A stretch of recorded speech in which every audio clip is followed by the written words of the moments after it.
কিংবদন্তি ডন ব্র্যাডম্যানের রেকর্ড ভাঙতে আর দরকার ছিল 33 রান। যেই ছন্দে ছিলেন তাতে সহজেই ব্রায়ান লারার সর্বকালের রেকর্ড ভাঙতে পারতেন তিনি। কিন্তু তার আগেই থেমেছেন দক্ষিণ আফ্রিকার স্টপগ্যাপ ক্যাপ্টেন ইয়ান মুল্ডার।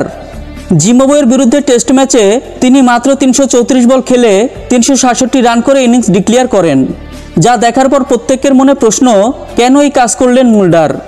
এবার কারণ শেয়ার করলেন তিনি। জিম্বাবুয়ের বিরুদ্ধে দ্বিতীয় টেস্টে 3 নম্বরে ব্যাট করতে নেমে তিনি 367 রানের ইনিংস খেলেন। একটা সময় মনে হচ্ছিল তিনি 400 পার করে ইনিংস ডিক্লেয়ার করবেন, কিন্তু 367 রানেই ডিক্লেয়ার করে দেন। সে সময় দলের রান 5 উইকেট হারিয়ে 626। এতে সকলেই চমকে যান। ম্যাচের পর মুল্ডার জানান, 400 রানের রেকর্ড ব্রায়ান লারার কাছেই থাক, সেই রেকর্ডে তিনি থাবা বসাতে চান না।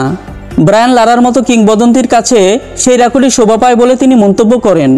তিনি এটাও জানান, ভবিষ্যতেও যদি তিনি 400 রানের কাছাকাছি পৌঁছাতে পারেন তাহলে একই কাজ করবেন, অর্থাৎ তিনি ব্রায়ান লারার রেকর্ড ভাঙতে চান না।